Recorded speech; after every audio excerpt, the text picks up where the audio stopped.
Have you ever wondered about the journey of a leader? What drives them? Motivates them? What pivotal moments help direct them on the road to success? Join us weekly for real conversations, empowering stories, and impactful insights that is sure to take you on an engaging adventure. Here, On the Road with Yemi Akande-Bartsch.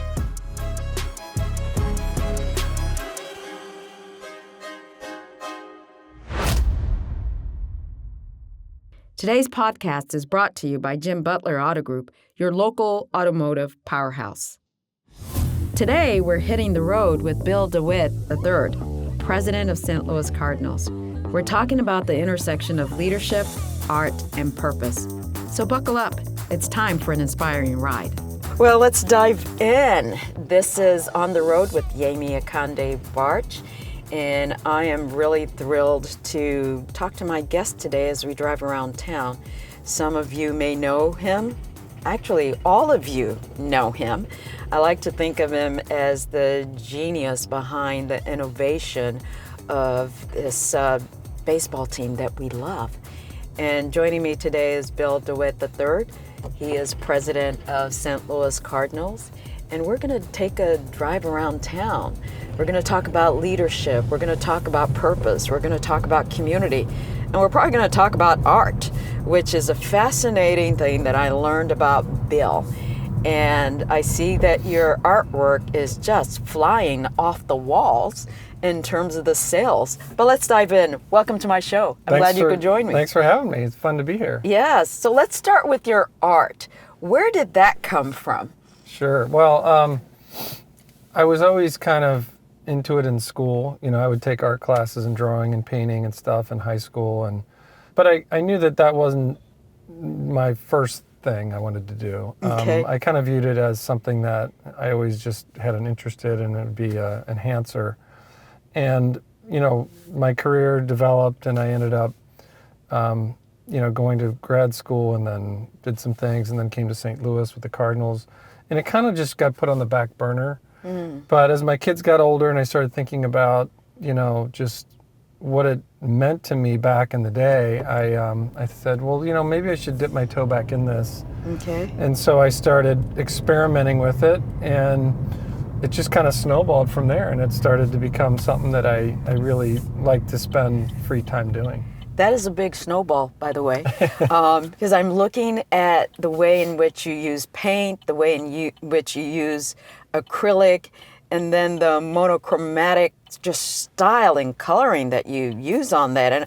And you kind of remind me of Andy Warhol. Mm-hmm. In terms He's an of some of, inspiration. I thought so, because I'm looking at some musicians. I think you have something on Paul McCartney there, as well as Wainwright that everybody knows. And are these musicians that you listen to, or what's the inspiration? Because it's part photography as well. Yeah, I kind of have multiple themes, and I'm always kind of looking out for additional themes. And Warhol was like that. He had the themes of like. He might do a series on, famous people, like the Marilyn Monroe is a classic example. Mm-hmm. Or he would do a theme on like extinct wildlife as an example, right. And all sorts of things. And for me, some of my themes have been, rock stars. I'm a music fan. Mm-hmm. Others have been just sort of an abstract drip technique that I kind of came up with and inspired by some of the expressionists. Another theme I have is a cathedral series, I call it. I saw the cathedral. Talk to me about the skulls. The that skulls was intriguing. Yeah. Yes. So that one, I usually start, not always, but usually start with an image that I'm passionate about, that feels like it could be morphed and changed into something that originates with the image, but then it takes a turn and it becomes something else. And right.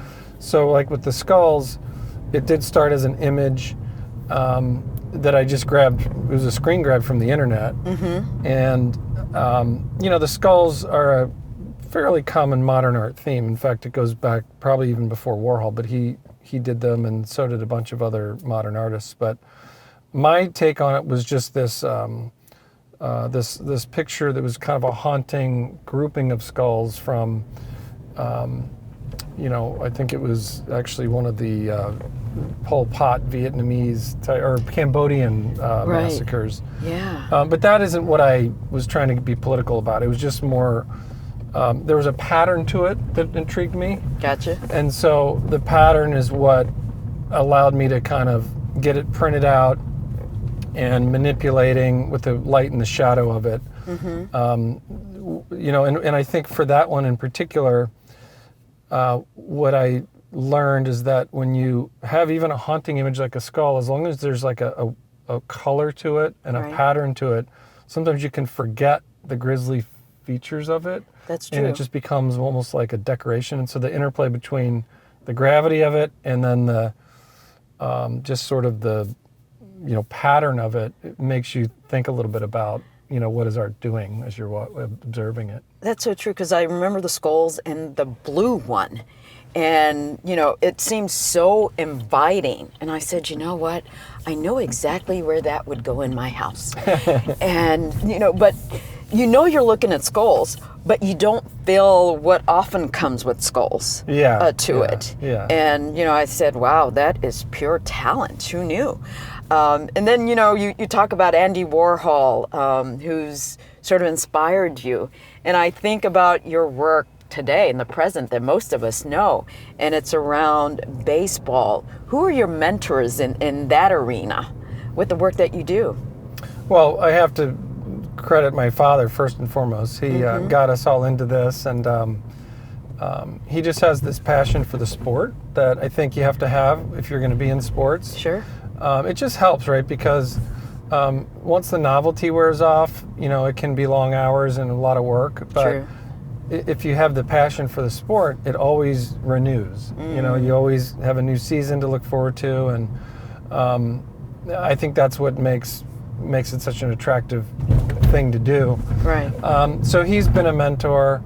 I would say, I've had some mentors along the way through college, and I even had a first job where I worked in the government, believe it or not, in D.C. Yeah, what worked was for the that EPA. like? Huh. It was fun. It was like a great first job out of college. Okay, good.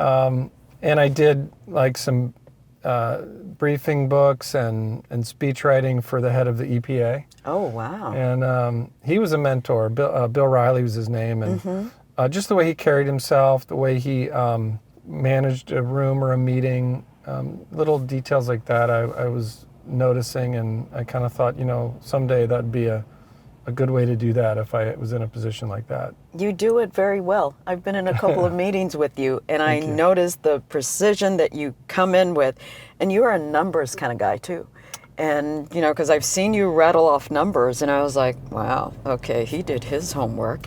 That is fantastic. Now we can make a decision on whatever it was we were talking about. But I can definitely see the ones that you've drawn from there. So what are your first baseball memories?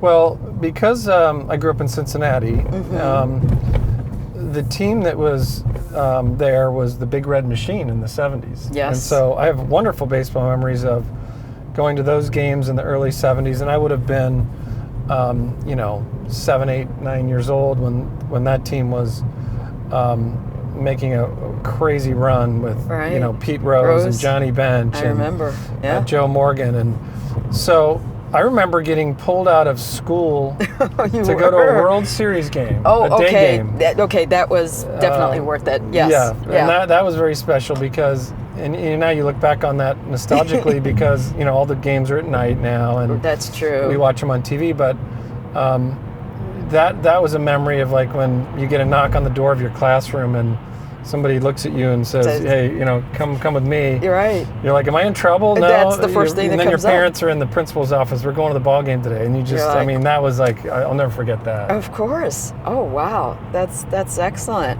So I want to go back to your painting for a minute, since we're talking baseball and that's your business. If there ever was a seminal moment in baseball that you could paint, or maybe there's a photograph that you could add on to, what moment would that be? I would say, we've had a wonderful run over the 29 seasons we've we've been involved, and of course the highlights are the two world championships. Sure. And the one that stands out probably the most, the 06 one, we had been knocking on the door for many years and had a really good team in 04 and got swept in the World Series. And 06 kind of came out of nowhere because, the regular season, we only won 83 games, but we squeaked in and then made that great run. Right. And that felt almost like a moment of great joy, but also a little bit of relief in the sense of... Why is that? Because it was like monkey off the back a little bit. Yeah. Working on it for very long and finally getting there. You're just wondering if you'll ever get that opportunity. Sure. But 2011 was, the way it happened, I think, made it so special because, we were down to our last strike multiple times in that game 6. Mm-hmm. And in baseball, that usually means your probability of winning is down into the really low single digits. Right. And of course, we all know what happened. We came back and won it, and David Freeze's heroics and other guys. But I also remember that there was sort of a family moment in there. My son Will, who was 9 years old at the time, and we were in the owner's box, and that's the privilege of being involved like that. So there were, guys like Lou Brock and Red Shane Dietz were up there. I remember when we were about to lose, Lou came, my son was all pouty, and he was sort of crying and sniffling, and you could just see it. Yes. And Lou came up to him and said, "Don't worry, Will. We may come back and win this. We're going to do it." And you can tell he was just being nice. Exactly. He didn't really believe it. And then it happened. But then it happened, and I just remember seeing those two, like kids, like high-fiving and jumping up and down. Yeah. Like, that's a memory where it's not so much about you, but about the joy that your family members and others are experiencing. That's just got to be exhilarating when that happens. Like, yes, I knew that was going to happen. Right. I just don't want to say anything. And Lou was so funny because I told you, Will, I told you we were going to come back. Anyway, that was great. That's incredible. Every time I come for a game, I feel like I'm in this like moment with not blood relatives, but like we're related because we have this joy and love for baseball.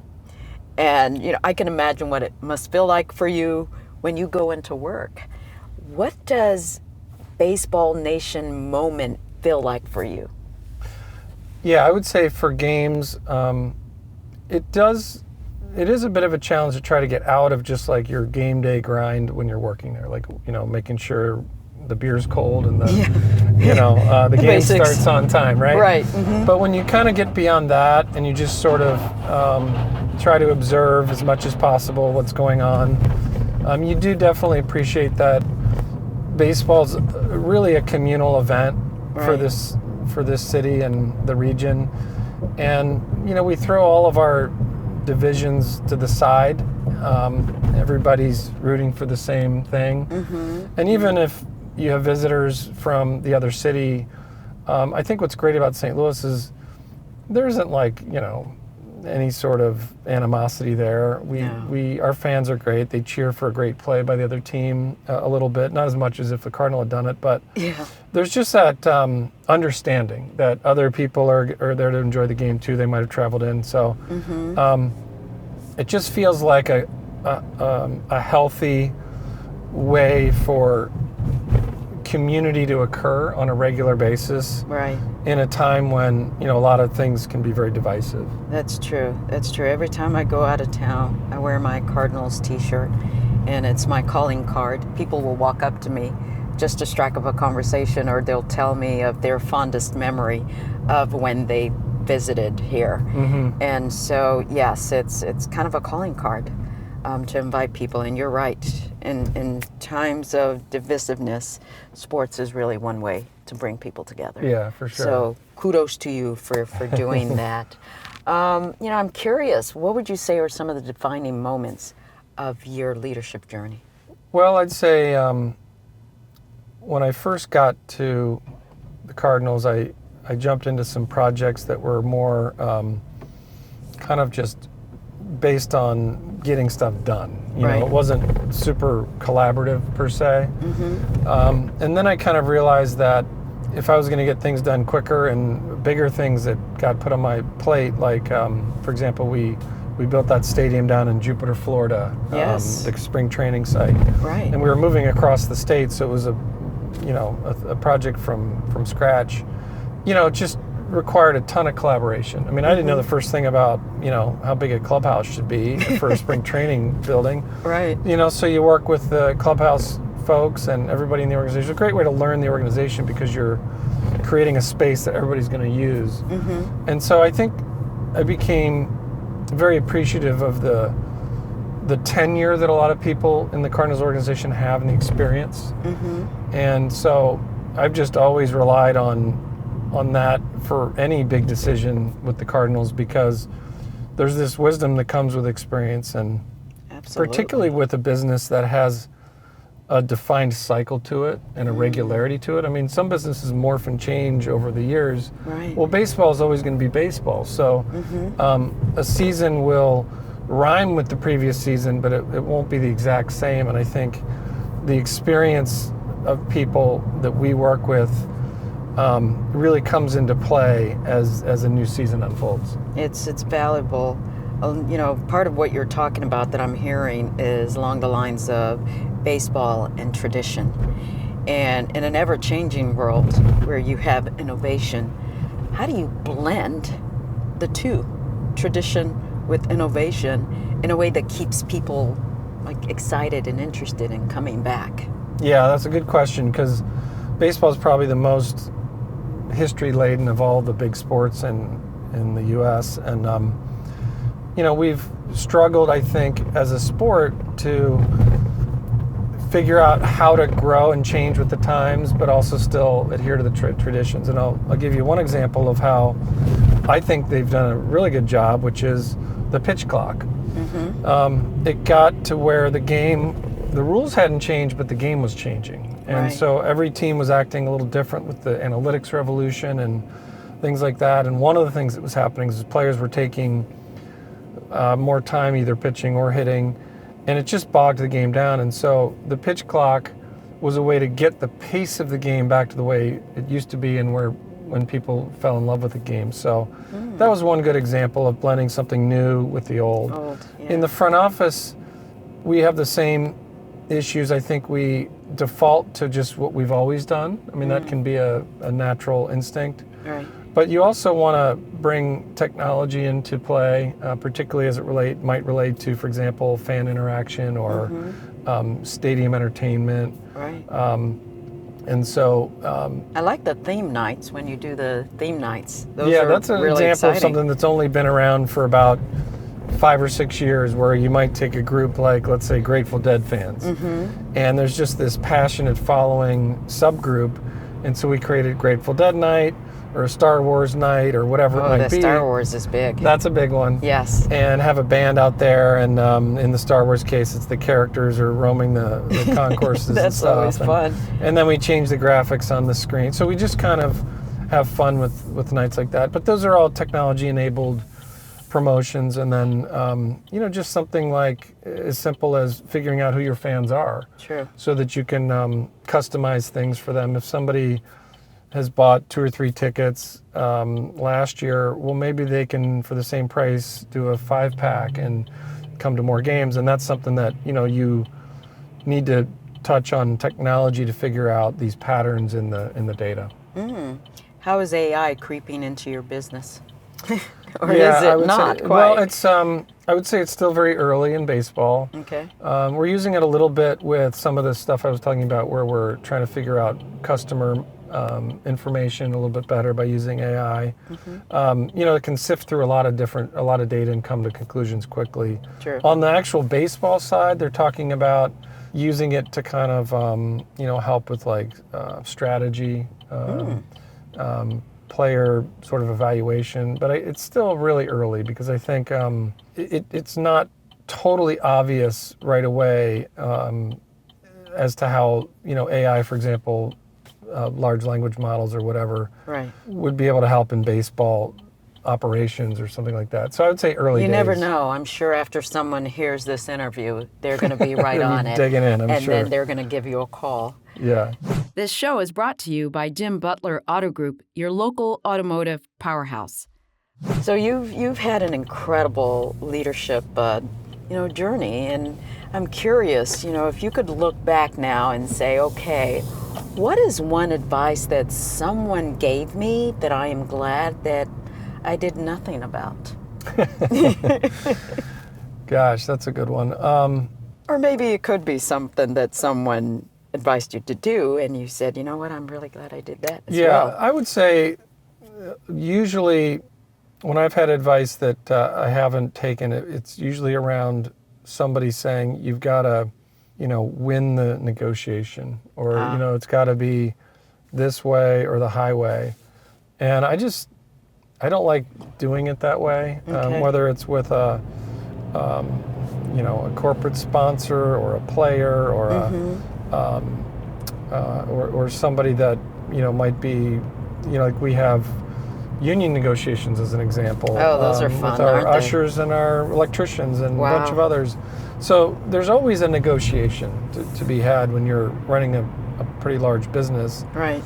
And I just always default to taking the approach that there's got to be a win-win here. There's got to be a zone of agreement where both sides can feel like they pursued their interests, forcefully, but also we're able to walk in the shoes of the other party. And I think that's like a real important part of leadership is understanding your position, understanding the other person's position, walking in their shoes a little bit, and then coming back and say, all right, how does that inform how I might negotiate something that both can be happy with? I like that. That's what I would say is respectful leadership. And we need a lot more people practicing that. The world will certainly be a better place.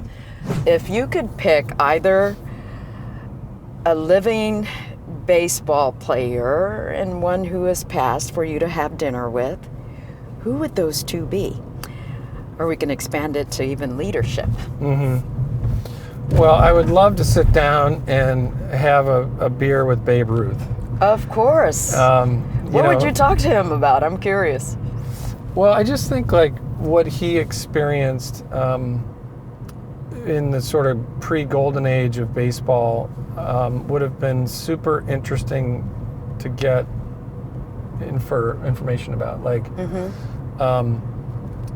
because he really revolutionized the game. I mean, he sort of started hitting home runs, and that became a thing. Like right. Before that nobody even thought to like develop the power stroke, and right. And then just, he was born in an orphanage and grew up and became sort of this incredible legend, really through force of character and talent. And I just think that's super interesting. And yeah. I would love to like also put into context what was happening with him and connect it with what was happening in the society at that time too. You're talking about 20s, 30s, and right. In between the wars and so all that. So I think that would be one guy who's not with us any longer. Of course, my dad met him. There's a famous picture of him when he was a little kid, shaking his hand. That's pretty cool. That must have been incredible. But he wasn't able to like sit down and talk to him. But right. And then modern, I've had the privilege of being able to chat with a lot of modern players, and I think I probably should do it more because, really understanding how players feel about things can help you create a better environment for your own team as well as the league. And so I guess it would just be more like players who would be sort of like the leaders on the other teams. Gotcha. And how maybe I would try to get a feel for what their impression of the Cardinals is, and if there's anything that's like fixable in that or able to be made better. It'd be fun to hear that from like an opposing player who has no stake in the game in St. Louis. That's true. That's true. So would you ever write a book someday? And if you did, what would be the focus? Leadership or baseball or sports in general? That's a tough one for me because I really do have strong, varied interests. Okay. And so I think if I did write something, it would be about maybe just like my philosophy of life, which is, for me anyway, developing multiple passions. Mm-hmm. And I know in an age where we're told so often to specialize. Correct. And that's where I think true, like, elite level of performance happens through specialization. Mm-hmm. But for me, I've just like really enjoyed the fact that I can still play sports as a older guy and be a weekend warrior, and I'm passionate about it. Like, in my head, I'm still like, have a chance to go pro. Right. Hey. When I'm doing it. I think they're called Senior Olympics something like that. Something like that. I mean, I know that I'm or you not, could be the first, yes. Yeah. It's just like getting immersed in your own athleticism. The same thing is true about art. Mm-hmm. That it's almost like it can be what I view as quasi-spiritual, in the sense that you're getting out of yourself if you're mm-hmm. totally focused and in the moment. In art would be a good example of that. Sports is an example of that. I think you can do it in a conversation too. If you're having great conversation, you can almost forget about what's going on. That's true. And so spiritual is an element too, where you can get that in church and stuff. If you could wave a magic wand on St. Louis, what do you see as the future of this community when all things are ideal? Yeah, my vision for the region would be that the downtown is stronger, mm-hmm. with more residential. Right. And we can play a small role in that by continuing to push with Ballpark Village growth and future phases. But others need to do that as well. And so I think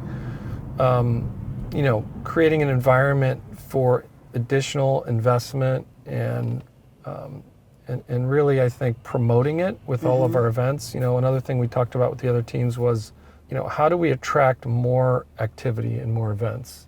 We all have our own teams and our sports, but how about more concerts? How about more festivals? How about more things that just pull people down here so that they really enjoy what we have down here? So that's probably my narrow focus on your answer of. But it's I happen to believe that it's going to happen, and it can happen. And I used to live in Cleveland, Ohio, many moons ago. And when I returned to the city of Cleveland not too long ago, I was surprised with some of the growth and what's happening, and how some of the neighborhoods have just been turned around in a way that everyone could say, yes, I was part of it. Yeah. And I think that there's that potential here. We have this beautiful canvas called downtown, and there's so much we can do with it. And you're right, music can certainly be one of those ways in which to bring people together. I remember, now it's been a couple of years, I went to a Garth Brooks concert downtown because I went to school in Oklahoma. Mm-hmm. And I was amazed by the sea of people that showed up for that concert. And I'm thinking, where did everyone come from? Yeah.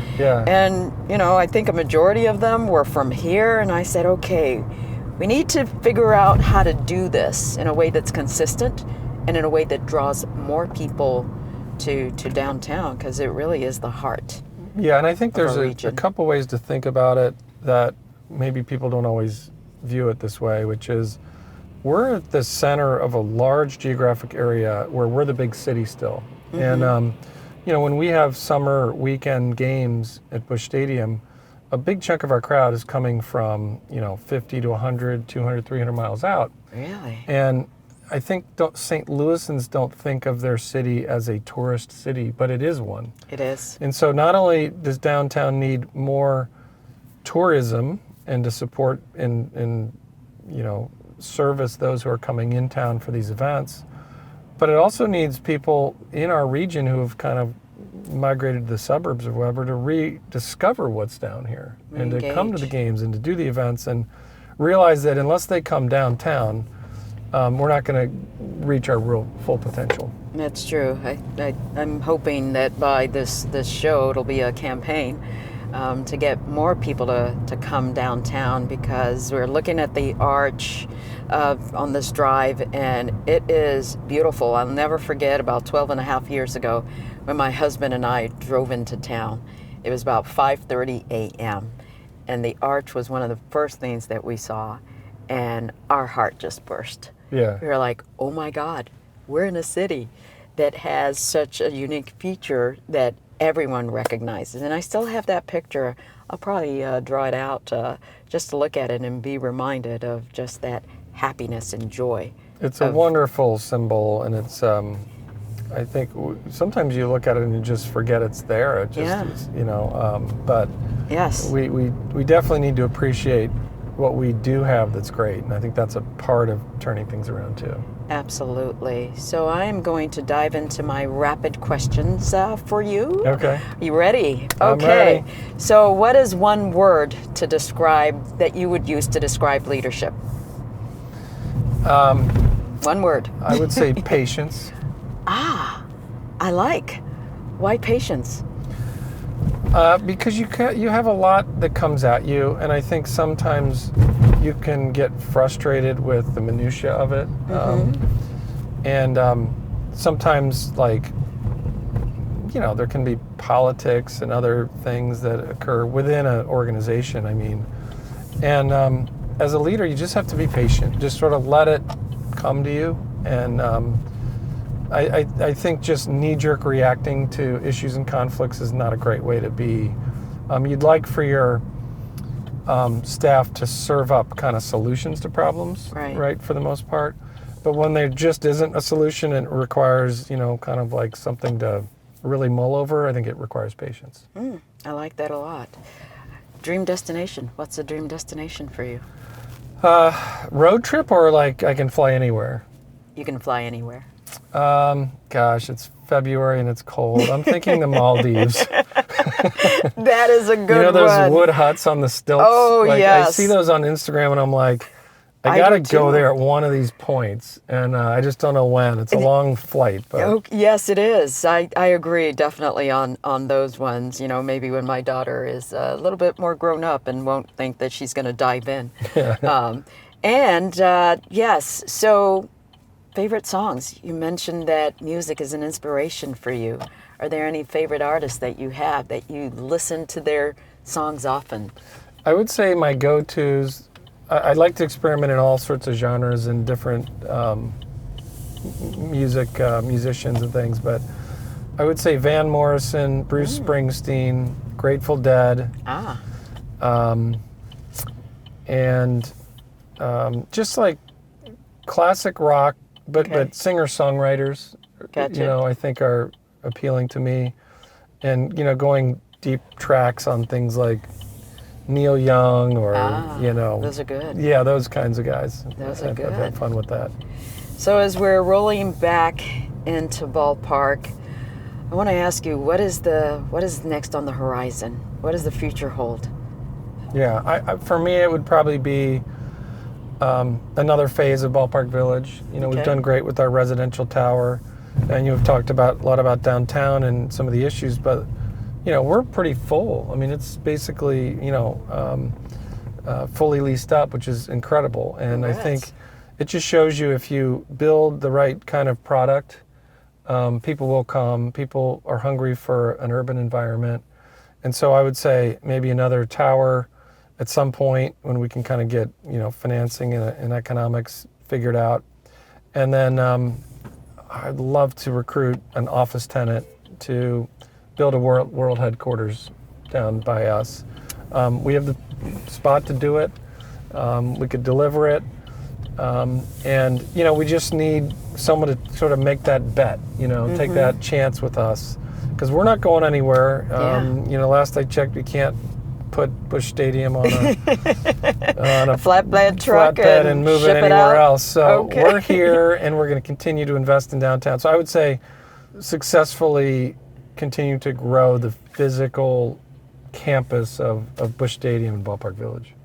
I believe you, given what you've built here, and this is an incredible story, and also an incredible opportunity to just take time to talk to you and drive you around town and learn about your leadership journey, what inspires you, what you're painting. I'm curious, what are you painting next? Or right now I'm doing a portrait for somebody, which is kind of interesting. And then I'm also doing a commission for somebody who's in Chicago and wants me to like morph all these Chicago architectural images together for something they want for their library. So I'll do commissions from time to time. Is that the Obama Library? I'm curious. No, no. Okay, that's next, but right? If they come knocking, I have some ideas for them after this project. But yeah, so I just take it where it goes. You know, that's something that it can't be obviously all my time, right? Because I got a day job. But that's true. When I do have those moments of, a chunk of an hour or 2 hours on a weekend or whatever, I like to dig into that. That is exciting. Final question for you is, what leadership advice do you have for up-and-coming leaders that are just challenged by the moment? Yeah, I would say really try to study how the extremes, either through social media or the news or whatever, are trying to manipulate the way you think. And, try to stay above it a little bit and try to understand when you might agree with something truly inherently based on your beliefs and versus getting convinced by some sort of, impactful speaker or whatever. And then always think about balancing it with, there are usually two sides or multiple sides to everything. I just think it's really impressive when young people that I interact with in our organization or elsewhere have a perspective on what's going on with sort of the culture wars or the intellectual wars, the political wars on either side. Become very polarized, and I think those who refuse to be sucked into a poll are people who I have fun speaking with, and I think have a better chance perhaps of succeeding because they can stay a little bit out of the fray. No truer words were spoken. Thank you so much for your time. I can't wait to see the transcript for this. Learned a lot about leadership, about baseball, about just staying true to who you are and having a multi-perspective, and not to be narrow is something that we could all abide by on a regular basis. Well, thanks for doing this. This has been fun. It reminds me of some of those things I've seen, but this format's been unique and I enjoyed it. Yes, thank you. What an insightful conversation with Bill DeWitt III, president of the St. Louis Cardinals. He's certainly a leader who understands the balance of tradition and innovation in shaping not just a baseball team, but truly an entire community. From his role in expanding Ballpark Village to his leadership in maintaining the Cardinals' legacy of excellence, Bill's vision continues to make lasting impact on St. Louis and beyond. Thank you for joining us on this journey. If you've enjoyed this episode, be sure to like, share, and subscribe for more inspiring conversations with leaders who are driving change. Until next time, keep moving, one road, one story at a time. This show is brought to you by Jim Butler Auto Group, your local automotive powerhouse.